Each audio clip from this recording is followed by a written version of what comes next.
What is up, Cowboys Nation? Your boy Mike Tag here, hanging in the cave, early morning, get things rolling. I'm actually doing, just like the Cowboys, I'm under construction. You understand what I'm saying?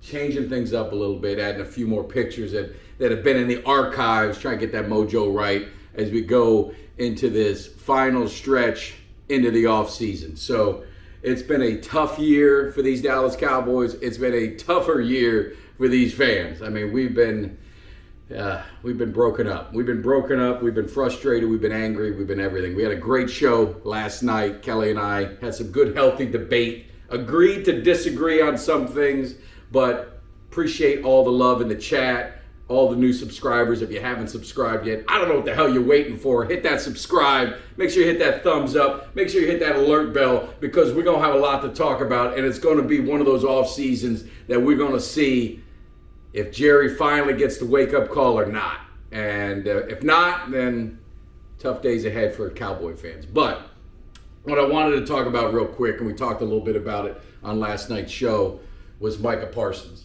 And I can't say enough good things about Micah Parsons. I think, maybe it's not statistically because of the injuries, but I think this has been one of his best seasons. From a leadership role, I think he's grown in to being a leader.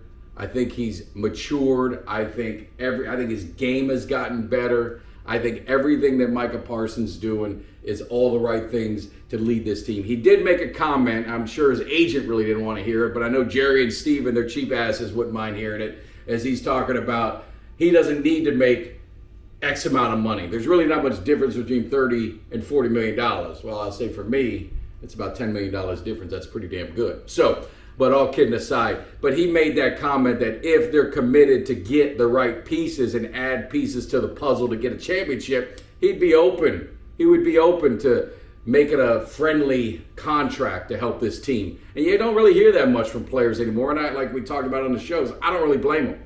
You know, they've got a small window to capitalize on everything that they need. And, you know, I don't give no hometown discount in my job. I don't know if you guys do, but I sure the hell not. So anyway, all kidding aside, I just love what I'm seeing from Parsons. He doesn't have, obviously, the main horses. They're getting healthier and all that, but he's been dominating on that line on his own. I mean, he still has some of the most pressures in the NFL, and how many games has he missed? More importantly, he could have easily packed it in. He could have easily said, you know what? This ankle injury, I'm going to just let it rest, let it roll. But he came back. To me, it shows a lot of heart, a lot of character, that he wants to see this thing through. He wants to be there for his teammates. So I'm just saying, I don't know how you guys are about Parsons. I know he gets a lot of heat with the podcast, and he got some heat for some stuff. But I'm seeing a different Micah Parsons, not on the field so much,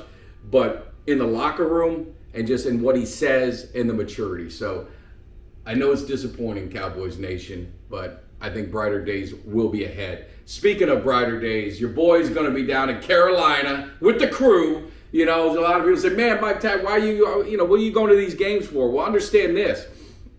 You know, I bought my tickets a while ago. I'm going hanging with Cowboys Nation, a lot of great friends. We're going to be tailgating, so I'm not passing that up. We're going to sit and watch the game. We're going to see what happens. But to hang out with Cuts and Doug and the crew, Steven, all those guys, there's nothing better than that. So we're going to have some fun. So I will tell you, if you are out in the Charlotte area, if you are going to the game, look your boy up. Hit me a DM. You know where to find me on social media, on Twitter, Instagram, Facebook. I ain't hard to find. Let me know you're going to be in the area. I'll let you know where we're at. Would love to meet up with you. Have a good time. We'll be tailgating. And then the week after, I will be in Dallas at AT&T for the Sunday night game between the Tampa Bay Buccaneers and your own Dallas Cowboys. So that's going to be a fun weekend. We're going to have a great time there. So if you are going to either one of those games, hit your boy up. Love to meet up with you, have some fun, grab a beer, talk about what might have been, what could have been, and what the sure hell ain't happening with this team this year. So you guys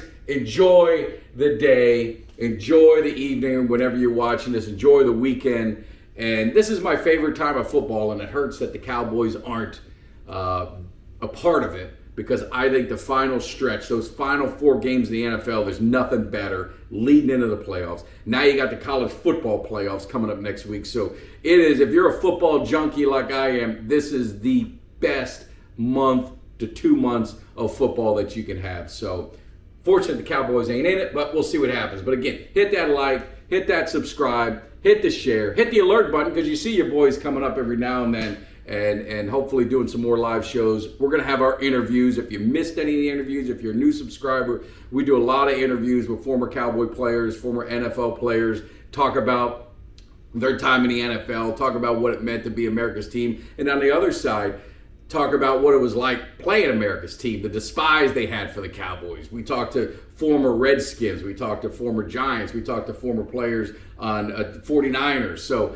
Steelers, talk about the rivalries of the 70s. So we'd love to give some history lessons as well. And our history is so damn good, we got to make our future brighter. That's the bottom line. I'm sick of looking at these 5 Super Bowl titles. I need to see a 6th one. It's been too damn long. My kid hadn't seen one. So hopefully this is the wake-up call that this team needs, this organization needs. But I will say this. A lot of you guys that, packed it in, just remember the players. These players are putting it on the line. These players aren't quitting. Those are the guys you want to support. Those are the guys you want to. We're all pissed off at the organization for the position they put these players in and put the coaches and put everything in.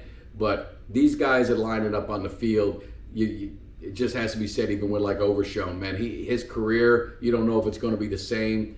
We pray he comes back. But he was putting it on the line. He didn't pack it in. So you guys support that team, support the players. I'll see you in Carolina. I'll see you in Tampa. I'll see you in the cave. You guys have a good one. Take care. Peace.